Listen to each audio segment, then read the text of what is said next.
His last book was due back on a Tuesday. He returned it on time. He always returned them on time. Mystery novels mostly, a little history, the occasional gardening guide. Over 71 years, his record shows more than 400 items borrowed and not a single late fee. By every measure, he was the library's most reliable patron. There is only one detail that doesn't fit.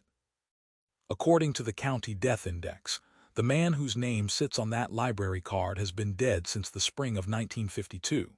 And this week, a clerk decided to find out who's been reading. It started, as these things do, with a software migration. The library, a modest branch in a town will keep vague to protect the people still living there, was moving its records from an old DOS-based catalog to a modern cloud system. Routine work. Boring work. A clerk named Ellen was tasked with cleaning the patron list, flagging dead accounts, merging duplicates. She expected a long afternoon. What she got was a name that refused to behave. The account had been created in 1951. It had been active continuously, quietly active ever since. Books out, books in, no fines, no address changes, no phone number ever added. When Ellen pulled the registration card, the handwriting was looping and old-fashioned, the ink faded to brown. The birth year listed would make the patron over 110 years old. That alone wasn't impossible. People live long lives, but Ellen, being thorough, ran the name against the county vital records. The match came back instantly. Same name, same middle initial, same town. Date of death, April 1952. She stared at the screen for a moment. Then she checked the most recent transaction. A book had been checked out 11 days earlier. Here is the part that stops you cold. A dead name on a library card is strange, but it's explainable. Records get duplicated. Names get reused. A grandson could share a grandfather's name, and a clerk could have linked the wrong account decades ago. That happens. What doesn't happen is this. Every single book checked out under that account, all 400 plus of them, was returned. On time. In good condition. Someone for 71 years has been physically walking into that building, taking books off the shelf and bringing them back. This wasn't a clerical ghost living in a database. This was a person.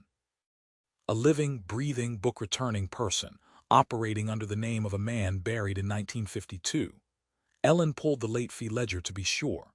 Nothing. Not 1 cent owed in 7 decades. Think about that. Most of us can't return a single library book on time. Whoever this was had the discipline of a monk and the patience of someone with nowhere else to be. The library staff had a name for the account, used jokingly for years before anyone questioned it. They called him the Regular. Nobody could remember ever seeing his face.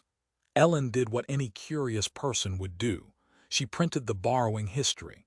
71 years of reading, laid out in a single document, is a strange kind of biography, a portrait of a mind assembled entirely from the spines it chose. The early years, the 1950s, leaned heavily on detective fiction and almanacs. Then in 1960, a curious entry, a first edition lending copy of To Kill a Mockingbird, Harper Lee's Southern Gothic novel, checked out within weeks of its release. It won the Pulitzer Prize the following year. British librarians would one day rank it ahead of the Bible as a book every adult should read before they die. The Regular read it the year it came out, and then again in 1971, and again in 1989. There were patterns. He read about prisons, a great deal about prisons.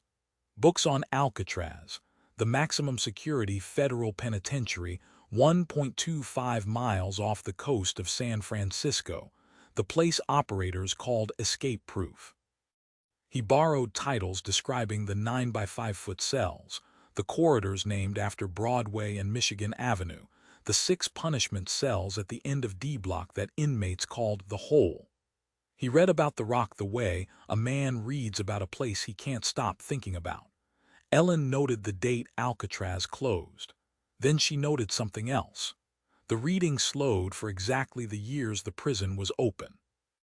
Between August 1934 and 1963, Alcatraz held the federal system's most difficult men.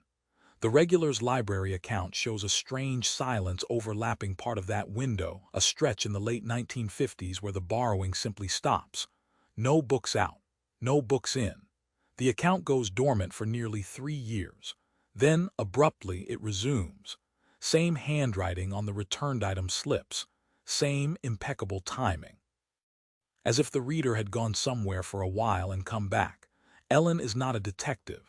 She is a clerk and a careful one, and she will tell you herself that a gap in a ledger proves nothing. People move. People get sick. People stop reading.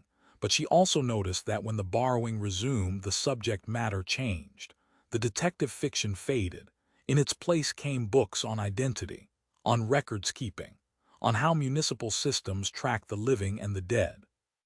He borrowed a county handbook on vital statistics in 1964 and renewed it 4 times.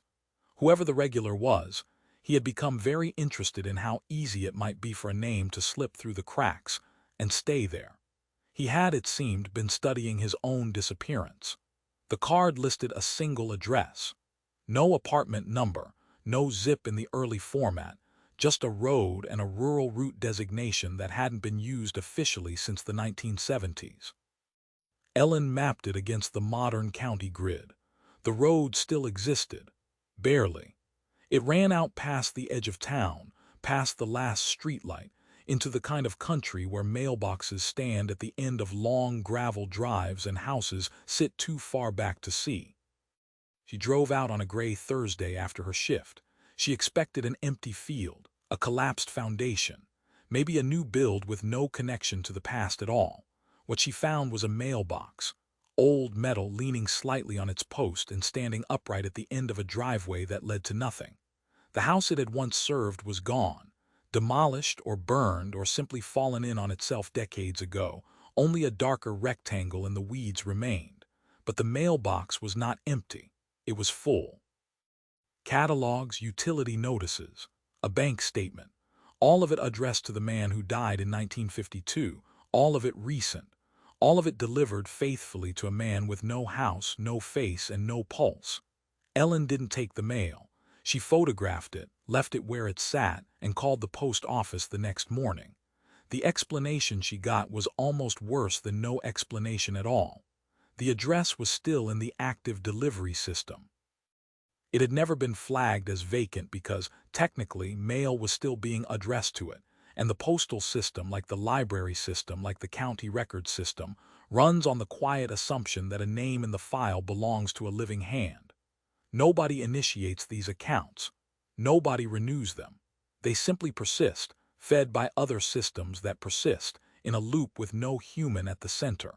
A magazine subscription auto-renews. A renewal generates a mailing. A mailing keeps an address active. An active address keeps a name alive. The man died in 1952, but the paperwork describing him never did. And somewhere in that machinery, the loop had become so seamless that it produced something indistinguishable from a person, a borrower, a resident, a subscriber. A ghost made entirely of records and somewhere of someone still returning the books. That last detail is the one Ellen can't get past, and neither can we. A self-renewing subscription explains the mail. A linked database explains the death index match. But a system does not walk into a building, lift a hardcover off a shelf, carry it home, and bring it back unharmed 11 days later.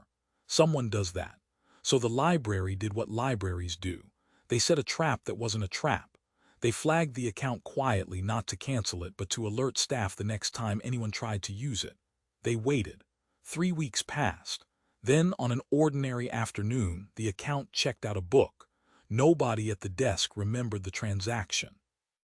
The security camera, due to be replaced for years, recorded only the empty aisle by the return slot, and a single book lying on the counter that no staff member had placed there. It was checked in under his name. On time, as always. The book, when Ellen looked, was the gardening guide he'd borrowed first in 1951. The one about how to make things grow in poor soil. The one about patience. The one about coming back. A name in a file is a small thing. But it can outlive the person, the house, even the road that led to it, and keep doing the things the living do long after the living stop. So here's the question I can't shake. How many of these ghosts are in the system right now, quietly borrowing, subscribing, existing? If a story like this kept you reading to the end, subscribe to Obscura Files.